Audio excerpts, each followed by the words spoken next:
Ciao, I will be really honest with you. I've never made this dish before, but I'm trying it for the first time, and it's going to be a roll of courgettes which I'm grating, filled with salmon and cheese, and worthwhile trying.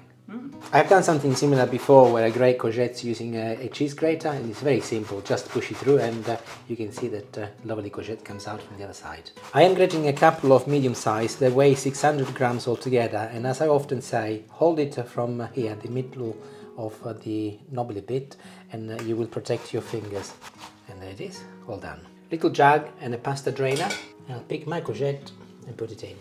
I'm gonna sprinkle a little salt. This will help draining the water.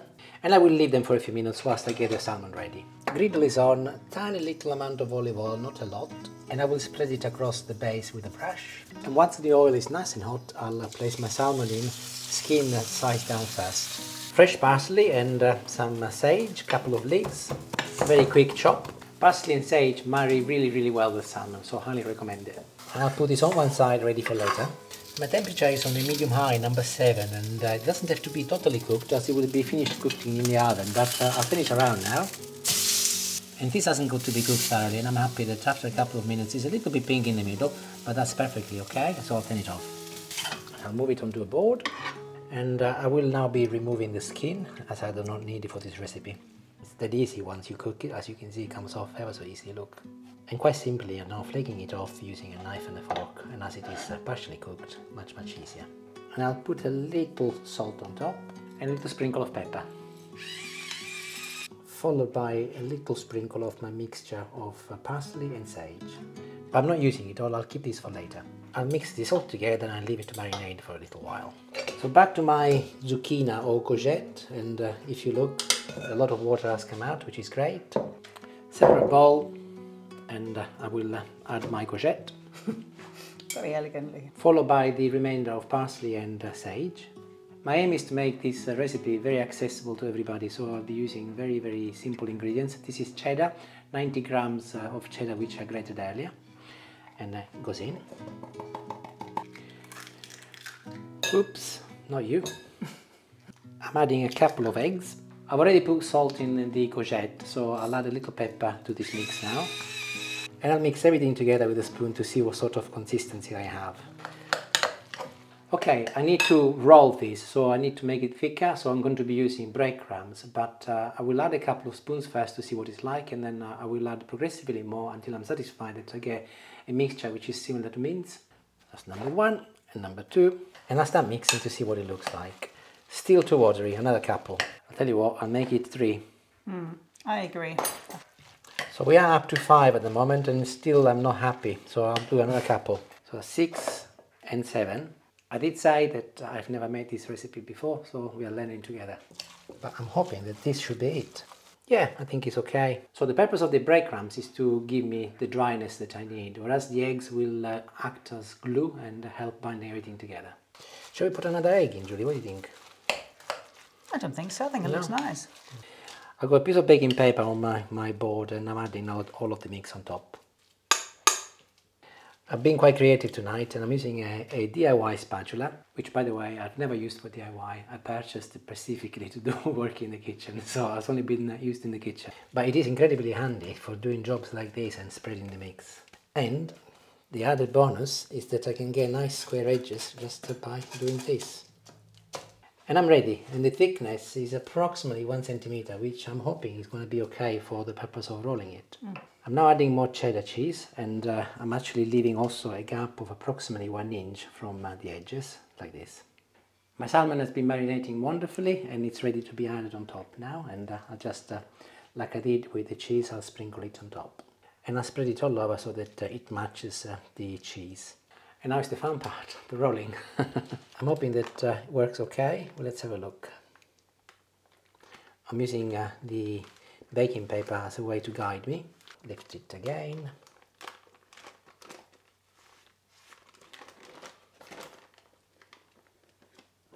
Seems good. Well done, looks good. Move it back. Now, I'm at the end here, and I do not want this at the edge. So what I'll do, I'll gently lift it, and using my fingers I will be pushing towards the inside those ingredients without spoiling the roll. Then I'll turn it, and I want the roll to lay on top of the edge there, like this. Well done. Are you pleased with that? Very pleased so far. I'm now moving my roll a little bit towards the center of the paper, and I'll do a little bit of modeling so that it's closed also on the edges. A little olive oil on the very top, and I'm going to apply a little coating of dry breadcrumbs all over. I'm hoping that this services two purposes. Number one, it should give me a nice golden crust at the end, but also it should help the roll to stay together, otherwise it might open up. I don't know, we will see once it's cooked. But literally, I'm applying breadcrumbs all over so that it gives me that lovely golden crust if nothing else. And don't forget the ends as well, by the way. Now, I do not need all of this paper, so I'm going to cut a piece off. Oven tray, ensure that it's the right size for the roll you're making, of course. And as my roll is sitting on baking paper, I should be able to easily lift it and place it inside it. My oven is on, is at temperature 180 degrees, it's a fan oven, 200 if you've got a normal conventional one. I'll start with 20 minutes and I'll see how it goes. It should be enough, but I'll let you know once it's out. So see you in a little while. And I am back, and it has been out of the oven for 10 minutes, but admittedly it was in there for 30 minutes, not 20. And I was hoping for this round roll, but it turned out to be more like a loaf of bread. And I have to be honest... Looks a bit like a ciabatta. Yes, I don't mind it. It looks like, Julie's right, like a ciabatta, and it's a little bit rustic and characteristic. And if you look, it's quite nice. You can see the cheese and the salmon. Actually, I'm very pleased with it. However, if you want it to stay as a roll, you could try by adding a third egg. That should be enough. Or a bit more breadcrumbs, maybe? Yeah, you could, but I think if you make it too breadcrumby, then you will taste more bread than the salmon. So I think a third egg might be okay. The next challenge is to try and remove it from the paper. I'll place it on this dish. I'm sliding my spatula underneath by holding the paper to ensure that I free it up first. And having gone all the way, I should now be able to gently lift it and pull the paper. Oh, it's working. That's one side, and that's the other side. We're going to be eating ours straight away as it is our dinner, but ideally what I would have done if I would have planned ahead, I would have made it a few hours before I needed it and put it in the fridge and eat it maybe cooler.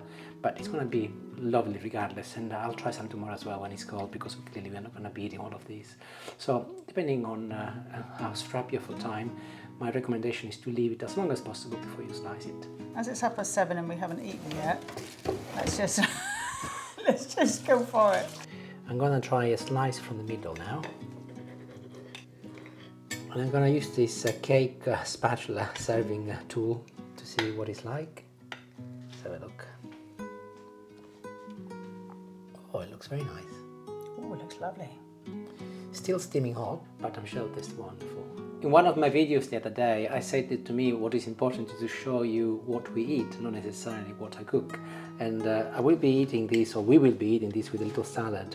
And again, I'm not going to show you how to make a salad, but this is a very straightforward salad with lettuce, avocado, tomatoes, olives, and the dressing is some apple or cider vinegar, balsamic vinegar, and olive oil, salt and pepper, and a touch of oregano. Simple as that.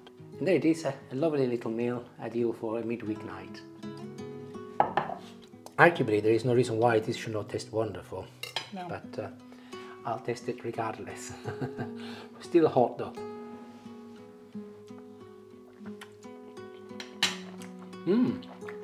That's good, lovely. It's lovely, isn't it? I had a little as well, yeah. She tried it before me. Sorry, yeah. But it's quite fishy with the salmon, and the amount of cheese I put is also not too much, not too little. Generally, fish and cheese don't go well together, but in this particular case, I did actually cook the salmon beforehand, and I added some cheese, and works really well, just cheddar. Wonderful, and I hope you make it, and let me know if you do, and let me know if you add a third egg, and if it stays round. Ciao ciao, buon appetito, and arrivederci.